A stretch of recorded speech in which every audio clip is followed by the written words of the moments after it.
এটাই কি পশ্চিমবঙ্গ ছাত্র পরিষদের শান্তিপূর্ণ আন্দোলন, যেখানে পুলিশকে লক্ষ্য করে পাথর ছোড়া হচ্ছে, পাথর বৃষ্টি করা হচ্ছে, যেখানে পুলিশকে লক্ষ্য করে ইট ছোড়া হচ্ছে, ইট বৃষ্টি করা হচ্ছে, যেখানে পাথর ছুঁড়ে পুলিশের মাথা ফাটিয়ে দেওয়া হচ্ছে?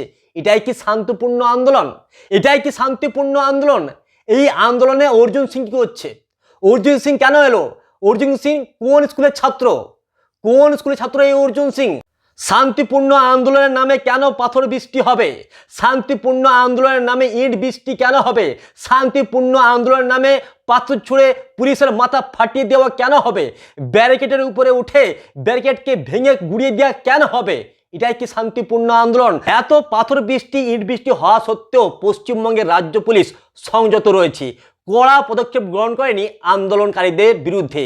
কিন্তু এত পাথর বৃষ্টি, ইট বৃষ্টি হওয়ার ফলে বাধ্য হয়ে কোনো কোনো ক্ষেত্রে রাজ্য পুলিশ কাঁদুনে গ্যাস ছেড়েছে, কখনো কখনো জল কামান প্রয়োগ করেছে। পশ্চিমবঙ্গের রাজ্য পুলিশ খুবই সংযত ছিল, আন্দোলনকারীদের বিরুদ্ধে কোনো কড়া পদক্ষেপ গ্রহণ করেনি। কিন্তু আন্দোলনকারীরা পাথর ছুঁড়েছে, ইট ছুঁড়েছে, পুলিশদের পাথর ছুঁড়ে মাথা ফাটিয়ে দিয়েছে। তাহলে পুলিশ আর কি করবে? পুলিশ আর কি করবে? পুলিশ তো নিজেদের প্রাণ বাঁচাবে, প্রাণ বাঁচাবে না পুলিশ? তো পুলিশ যেটা করেছে বাধ্য হয়ে করেছে। শান্তিপূর্ণ আন্দোলন নামে প্রথমে এত দাঙ্গা হাঙ্গামা করলো, তারপর আবার বিজেপি আগামীকাল 12 ঘন্টার ধর্মঘটের ডাক দিয়েছে। এটা যদি পশ্চিমবঙ্গ ছাত্র সমাজের আন্দোলন হয়ে থাকে, তাহলে বিজেপির অর্জুন সিং এই আন্দোলনের মাঝে কি করছিল?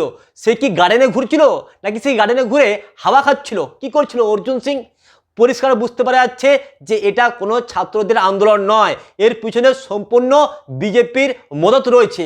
না হলে আগামীকাল কেন 12 ঘন্টার বন্ধের ডাক দিল এই বিজেপি?